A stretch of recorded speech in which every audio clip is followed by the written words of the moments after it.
धन्यवाद तपाईँलाई पनि धेरै धेरै धन्यवाद दाइ। ब्रिफली चाहिँ तपाईँको क्लाइम्बिङको सिभी बताइदिनुहोस् न मलाई। मैले एभरेस्ट चाहिँ 7 चोटि चढेँ अनि 2 चोटि चाहिँ 3 चोटि चाहिँ मैले क्याम्प 3 क्याम्प ओभर हो अनि खाली बिरामीको कारणले तल फर्क्यो अनि K2 मैले 3 चोटि चढेँ विन्टर गरेर समरमा 2 चोटि चढेँ अनि विन्टर 1 चोटि 3 चोटि अनि जम्मा 8000 भनेको मेरो 31 31 भयो जम्मा टोटल त धेरै भयो तर समिट चाहिँ 31 टाइम चाहिँ समिटै भयो। बाफ्रे हजुर त्यो त खतरा हुन्छ। विदेशीले यस्तो रेकर्ड कमाएको भए त कति फेमस हुन्थ्यो। अब नेपालमा त्यही हो दाइ अब दुःख लाग्दो कुरा छ विदेशमा हो भने त यति बेला त केही गर्नु पर्दैन जस्तो लाग्छ यहाँको हिसाबले त। अनि तपाईँ सङ्कुश आबाको घर हो? गरिबमा जन्मेको हो अब बुवा छ आमा छैन आमा बित्नु भयो अनि म अहिले आमा बुवा पनि टेक्निक कामै गर्नुहुन्छ अनि गाउँमा अब स्कुल छैन दाइ त्यस्तै हो पढेको छैन पढेको एक दिन पनि छैन छैन सिधै अब काठमाडौँ आयो अनि टेक्निकको भर पुग्न थाल्यो अनि जब त गर्नु पर्यो खानु पर्यो अब पहिले पहिले अहिले अब कुल्लीमा हिँड्यो सबैले मान्छेले पताउनु पनि नपताउने हो अब फेरि भरि बोकेर हिँड्न सकेन भने भोलि त भरि फेरि दिँदैन काम त्यही हिसाबले चाहिँ अगाडि बढेको। अनि अहिले चाहिँ जस्ट तपाईँ कैलाशको सहयोग पाएर पनि अलि सजिलो भयो हिमालमा के कस्तो लाग्छ? होइन कैलाशले धेरै मलाई मात्रै होइन धेरैजना सहयोग गरेको छ अहिलेसम्म। हजुर तपाईँको हिमालमा अब तपाईँको 100 जनामा 80 जना त कैलाशको लुहो लाउने मात्रै होला मेरो विचारमा। अनि अहिले अब तपाईँको उमेर चाहिँ कति भयो? 37 अहिले 37 भइसक्यो दाइ मैले बारी बोकेको सँग त 25 वर्ष म 14-15 वर्षदेखि नै बारी बोकेको हो होइन अब एक हिसाबले दाइ राम्रै हो सबैले काम पाइरहेको छ होइन अब कतिजना मान्छे अब त्यही एभरेज चढेर है अब माउन्टेन हिमाल चढेर है टेकिङ गरेर है घर व्यापार चलिरहेको छ तर अहिलेसम्म मैले देखेको राम्रै देखेको छु दाइ। ठिक हो अब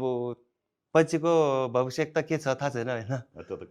अहिलेसम्म चाहिँ राम्रो देखेको तपाईँ एज अ गाइड चाहिँ कस्तो लाग्छ कहिलेकाहीँ चाहिँ त्यो अनुभवी क्लाइन्टहरू भेट्यो भने त सँगसँगै चढ्न पायो खुसी हुन्छ नि त अनुभवी कालमै पायो भने के हुन्छ भने तपाईँको अब मलाई पनि अनुभव उसले पनि अनुभव छ भने सजिलो हुन्छ नि कोअर्डिनेट गरेर सजिलो हुन्छ तपाईँको क्लाइन्टले पनि अब उसले सबै थाहा छ भने त अब हामी यसो गरौँ है भोलि भनेर चाहिँ ओके सबै डन हुन्छ।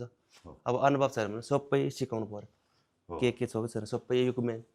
अब हार्नेसदेखि लिएर क्यारेपेनादेखि लिएर जिउको सबै चिज अब भोलि कसरी चार्ने यसरी चार्नुपर्छ भनेर आइस ट्रेनिङ दिनु पर्यो नत्र भने त त्यतिकै त चार्न सक्दैन। अब हाम्रो एभरेस्ट लाइफमा हेर्नेहरू कतिपय मान्छे चाहिँ एभरेस्ट चढ्ने सपना हुन्छ नि हजुर उहाँहरूको लागि चाहिँ के सल्लाह सुझाव छ कस्तो के गरेर एभरेस्ट आउने चाहिँ ठिक हुन्छ होला तपाईँको? होइन उहाँहरू अब एभरेस्ट चढ्नु मनै लाग्छ भने आउँदा हुन्छ तर हाम्रो कम्पनीमा सम्पर्क गर्नुहोस् होइन अनि तपाईँको अब अलिअलि ट्रेनिङहरू लिनुपर्छ सकेसम्म ट्रेनिङ लिएको राम्रो अब डाइरेक्ट आउँदा पनि नसाङ्ग चाहिँ होइन हामीले फेरि बेस क्याम्पमा हाम्रै सार्व केटाहरूले हामीले मिलेर आइस ट्रेनिङहरू दिन्छौँ बेस क्याम्पमा तर सकेसम्म चाहिँ अलिअलि ट्रेनिङ गरेर पिकहरू चाह्यो भने लपुजी पिक भयो एलएम पिक भयो सानो सानो पिकहरू चाह्यो भने अलिक सजिलो उहाँको लागि चाहिँ। अनि तपाईँ पनि धेरै अनुभव गर्यो तपाईँले पनि एकदम गाह्रो कुरा नै कति फेस गर्नुभयो नि? त्यही गाह्रो सबभन्दा गाह्रो त अब विन्टरै भइहाल्यो फेरि मेरो तपाईँले थाहा छ एउटा रेकर्ड अर्को पनि छ नि मेरो K2 विन्टर चढेर एभरेज चढ्नेमा ए हो र 115 डे भित्र अनि अर्को चाहिँ कुन? अर्को चाहिँ K2 विन्टर हजुर सबै फर्स्टमा अब बेस क्याम्पहरू क्याम्प 2 भए क्याम्प 2 को माथिसम्म ढोर टाँगेर आएँ त्यसमा चाहिँ सबै म मात्रै होइन सबै अझ 10 जना पनि होइन त्यो क्याम्प 2 सम्म त अर्को ग्रुप पनि थियो कि टान्नै थियो कि सबैजना टाँग्यो अनि त्यसपछि बेस क्याम्प फर्क्यो वेदर बिग्रियो अनि फेरि त्यसपछि के भयो भने ल वेदर चाहिँ एक दिन मात्रै राम्रो रहेछ सफल हुन्छ त्यही दिन एक दिन वेदरमा चार्न सक्यो भने हामी कोही पनि चार्न सक्दैन भन्ने कुरा भयो त्यहाँ मिटिङ भयो अनि निम्स दाइको टिम थियो साङ धाउँदै सबै धाउँदैले हेर्ने हो अनि म थियो सेमसङ वर्ष म मात्रै थियो टाढै छु नि त 10-15 जना थियो तर धाउँदैले चाहिँ मलाई चाहिँ पठायो माथि अनि मिङमाछीको टिम 3 जना थियो उनीहरूको छुट्टै क्याम्प भरे राति चाहिँ तिमीहरू हिँड्नुपर्छ भन्ने कुरा भयो साला भयो बिलुका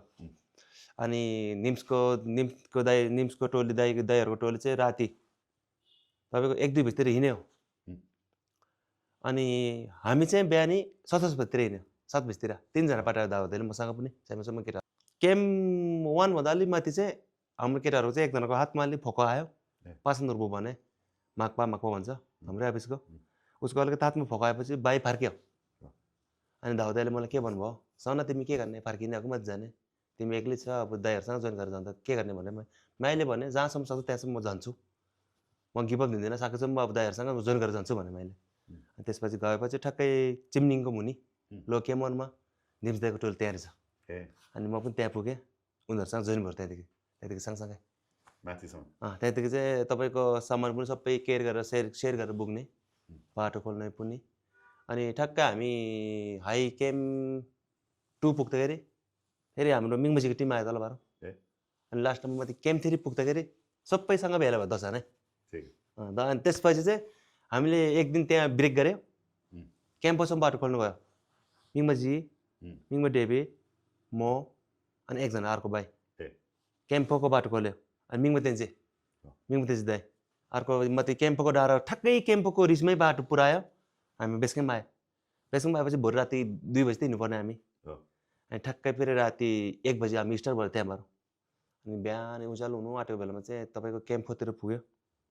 -50 काटेपछि हाम्रो अक्सिजन रेगुलेटरले काम नगर्दो रहेछ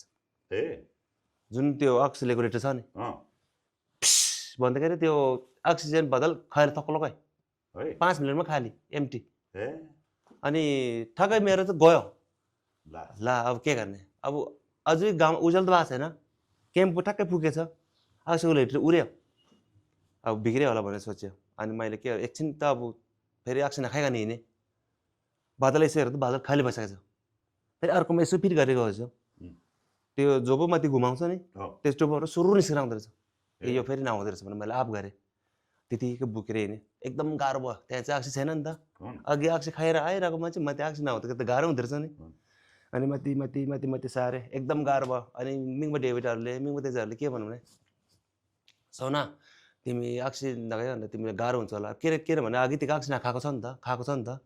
फेरि धेरै अक्सी खाइरहेको चिज छोडेपछि गाह्रो हुँदो रहेछ है अनि एकदम फिल गाह्रो भयो अनि तर काम गर्न चाहिँ छोडिनँ मैले उनीहरू सँगसँगै पछि पनि बसेन अघि नै सारे अनि ठ्याक्क जब घाम अलि लाग्यो अलिकति तातो जस्तो मन तातो त्यो घाम अब चिसोको घाम हो अब महिना 45-60 नै होला चान्जुन अनि ठक्कै घाम अलिकति लागेपछि माथि भित्तामा पुग्यो घाम त्यो क्याम्पको अलिकति माथि रिसमा पुग्यो बदलङ्गेको मुनिको कोरसमा पुग्यो अहिले त्यहाँसम्म अक्सी छैन मलाई 2-3 घन्टा भइसक्यो बेस क्याम्पबाट दावादेले के भन्यो भने सोना तिमी अक्सी छैन तिमी गाह्रो हुन्छ भने नाथगुरो खान्छ फर्केर आउनु भन्यो दाइ अहिले ठिकै होला भने मैले यसो गरेर हेर्छु म डुङडुङ यसरी आजतिर हिँड्छु अब चलेन भने त खान्छ नि त यतिकै बस्यो भने त चिसो हुन्छ झन् ढङढङ डुङडुङ गर्दै हिँड्यो अनि ठ्याक्कै बदलङ्गेक छुनु अरे तल चाहिँ के भयो भने ठ्याक्कै त्यहाँ बस्यो एकचोटि फेरि चेक गर्नु पऱ्यो अक्सी त पुगिरहेछ नि चेक गर्नु पऱ्यो भने तानेर सुन्छु घुमाएको निस्किन यति खुसी भयो कि तपाईँको त्यही बेला खुसी भनेको काहीँको खुसी होइन त्यो संसारमा सबभन्दा खुसी त्यही होला मेरो सट्टै अक्सी फिट गरेको जब आयो हामीले तल नर्मल खान्छ नि त्यस्तै भयो कि अनि ठ्याक्कै मार्क्स लगाएर टक्क गएको त सुरु आयो कि यति खुसी भयो ल अब चाहिँ म 100% समेत हुन्छ भने त्यही भएर चाहिँ मैले आँटे गरिदिएँ हो त्यही बेला चाहिँ त्यस्तो अनि माथिसम्म गयो त्यसपछि त कन्टिन्यू गयो त्यसपछि के भएन अनि कन्टिन्यू गयो अनि समिटमा पुग्नु आँटेको बेलामा हामी ठ्याक्कै समिट गयो ठ्याक्कै एक स्टेप 20 मिटर गर्दै भनौँ न यतिर भनौँ न बस्यो एकछिन बस्यो अनि उहाँहरू आएपछि यसो गरेर टिम वर्क गरेर भिडियो बनाउँदै गएको अनि समिट पुग्यो अनि त्यो समिट भन्दा पनि मलाई त अघि त्यो अक्सीको चाहिँ मलाई खुसी भयो कि त सबभन्दा मेन चाहिँ अनि 5:30 तिर होला हामी त्यसपछि फर्किन थाल्यो उनीहरू चाहिँ फेरि आफ्नो खुसीले फर्केँ म चाहिँ कन्टिन्यू तल बेसकमा आइदिएँ बिहानको 7 बजी बेसकमा पुग्यो उज्यालो हुँदाखेरि अन्त रातभरि हिँडेँ कि तपाईँको क्याम्पतिर पुग्दाखेरि यसो टक्क बिसायो नि अघि सुतिसक्यो थाकेर कि अनि गेल्छ ए सोना भन्ने बोलाउँछ फेरि म त यसो हेर्छु अघि गेल्छु सुतिसकेको हुन्छ फेरि ए गेल्ची भनेर उठाउनु पर्ने तपाईँको त्यसो हेरेर बिहानै 7 बजी बेसकमा आइपुग्यो अनि दावादेले सट्टै जुत्ता खोल्यो तातो पनि लिएर अनि सोनाको खुट्टा त खायो भने डर भयो नि त हिजो कुरा सुन्दा अनि खुट्टा यसो हेर्दा के भएको छ दाउदा त हेरेर के भन्छ त सोनाको खुट्टा त भन्छ म पनि यसो हेर्छु के भन्छ त्यही भएर खुसी भयो क्या त्यहाँ पनि अझै हाम्रो कालमी अझै यो कालमिङ क्षेत्रमा चाहिँ मात्रै नै जाने रहेछ भन्ने सोच भयो कि त्यस्तो भयो ल कति राम्रो कथा धेरै लामो छ अझै त्यसको लागि बधाई यो त एकदम ठुलो कुरो हो थ्याङ्क यू दाइ ल त्यसो भए सोना थ्याङ्क यू सो मच है धन्यवाद दाइ तपाईँले पनि हजुर दाइ अनि धेरै धन्यवाद अब यसपालि एभरेस्टमा हजुरलाई समेत पुगोस् क्लाइन्ट पनि ह्याप्पी होस् टिप्स धेरै कमाओस् मेरो शुभकामना थ्याङ्क यू दाइ अनि हामी माथि बेस क्याम्पमा भेटौँ दाइ धन्यवाद दाइ